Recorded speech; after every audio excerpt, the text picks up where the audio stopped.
వేల కోట్ల రూపాయలు ఒక దగ్గర పెట్టడం అనేది చాలా చాలా బాధాకరం. రాజధాని నగరంలో మరి రియల్ ఎస్టేట్ చేస్తే మేము ఊరుకో తీసుకొచ్చినటువంటి భూముల్ని ఎవరికి ఇస్తున్నారు, ఏ కారణంతో ఇస్తున్నారు, ఏ పద్ధతితో ఇస్తున్నారు, ఎంత డబ్బు తీసుకున్నారనేది మేము తర్వాత అడుగుతాం. మేము కూడా సేకరిస్తున్నాం ప్రతి చిన్న విషయం. రాజధాని అనేది ఒక పారదర్శకత అవసరం అని తెలియజేస్తూ ఏదైనా ప్రశ్నలు ఉంటే దయచేసి అడగమని మిమ్మల్ని చేతులెత్తి ప్రార్థిస్తున్నాం. రాజధానిలో కిలోమీటర్ 63 కోట్ల రూపాయలతో రోడ్ చేస్తున్నారు. అయ్యా 63 కోట్లతో వేసుకుంటాడు ఆయన, మా పెద్ద ఆయన 100 కోట్లతో కూడా వేసుకుంటాడు. కానీ విమర్శలకు తావు లేకుండా చేయడం మంచిది. విమర్శలు బాగా వినపడుతున్నాయి. రాయలసీమ జిల్లాల్లో ఎవరు సంతోషంగా లేరు, ఎవరు గుంటూరు వైపు రావటం లేదు, లోపల మదన పడుతున్నారు. విమర్శలకు తావు లేకుండా ఏ పని చేసినా బాగుంటుందని తెలియజేస్తారు.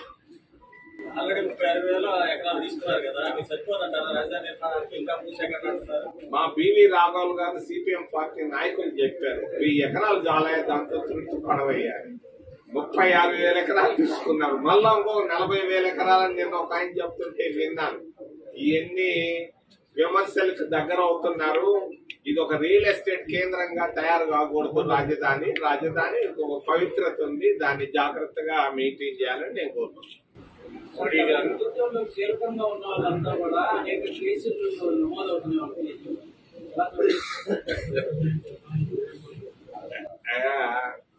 ఇది కొంత సమయం అవసరం. ప్రతిపక్షాలని గౌరవించుకుంటూ పోతేనే పాలక పక్షానికి మంచిది. కేసులు పెట్టుకుంటా పోతుంటే ఆ రోజు మొరార్జీ దేశాయ్ ఒక ఆయన ఉండేవాడు, ఇందిరాగాంధీ పైన షార్ట్ కమిషన్లన్నీ వేసి ఇబ్బంది పెట్టాడు.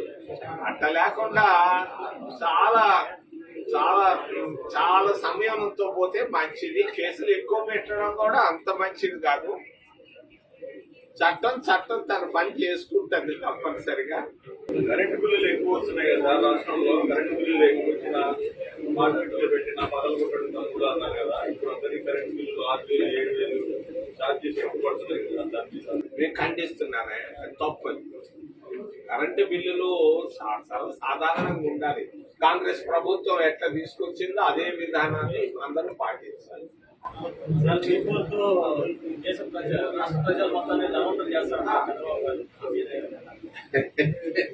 నేను ఒక మాట చెప్తా, మీరు అడిగాను కాబట్టి.